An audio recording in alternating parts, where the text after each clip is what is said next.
ഏത് സർക്കാരാ, ഏത് നട്ടലിന് മലയുള്ള ഏത് സർക്കാരാ ഇതിലൂടെ ഈ ഒരു പദ്ധതി കൊണ്ടുവരാം? എനിക്കൊന്ന് കാണണം. എന്റെ നെഞ്ഞത്തൂട്ട് JCB കയറ്റേണ്ടി വരും. എന്റെ ജനങ്ങളുടെ, എന്റെ നാട്ടുകാരുടെ, എന്റെ കുടുംബക്കാരുടെ നെഞ്ഞത്തൂട്ട് JCB കയറ്റേണ്ടി വരും ഈ ഒരു പദ്ധതി ഇവിടുന്ന് ഒരു മണ്ണ് അനക്കണം എന്നുണ്ടെങ്കിൽ. ഒരു തീരദേശ റോഡിന്റെ പേരും പറഞ്ഞിട്ട് ഇവിടുത്തെ മലയും കുന്നും ഇടിക്കാൻ വേണ്ടിയിട്ട് ഇവിടുത്തെ സർക്കാർ.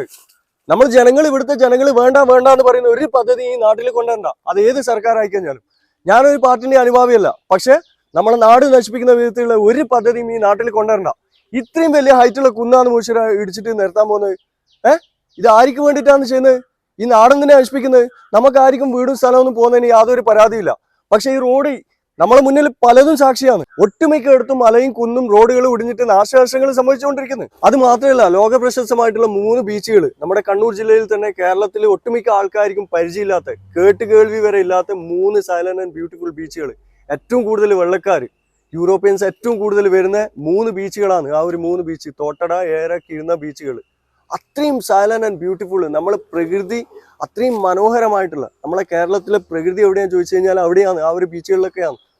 അതിൻ്റെ ഒന്നും വാല്യൂ നമുക്ക് മനസ്സിലാവില്ല. അതൊക്കെ ഭാഗികമായും പൂർണ്ണമായും നശിപ്പിച്ചുകൊണ്ടാണ് ഈ ഒരു മറ്റുള്ള തീരദേശ റോഡ് ഇതിലേക്ക് കൊണ്ടുപോകാൻ പോകുന്നത്. ഈ പറയുന്ന 3 ബീച്ചുകൾ നമ്മൾ പോയിട്ട് കണ്ടല്ലേ, ആ ഒരു അലൈൻമെന്റ് ഇട്ടിട്ടുള്ള ഭാഗം എത്ര ഹൈറ്റ് ഉണ്ട്? ഇവിടെ ഒരു 30 മീറ്റർ ഉണ്ടെങ്കിൽ ആ ഒരു ഭാഗത്ത് എനിക്ക് തോന്നുന്നു ഏകദേശം 50 മീറ്ററിന് മുകളിലുണ്ട് അല്ലേ മൂശ്ശേരി? അല്ലേ, 50 മീറ്ററിന് മുകളിലുണ്ട്. അതും ആ ഒരു ഭാഗത്തൊന്നും കടൽ ഭിത്തി വരെ മര്യാദയ്ക്ക് നിലനിൽക്കുന്നില്ല. അപ്പം അങ്ങനെയുള്ള സ്ഥലത്ത് റോഡ് ഉണ്ടായിക്കഴിഞ്ഞാലും പാലങ്ങൾ ഉണ്ടായിക്കഴിഞ്ഞാലും എവിടെയാണ് നിലനിൽക്കുക? എന്റെ മൂശ്ശേരി ഒന്ന് പറഞ്ഞതാ നിങ്ങൾ.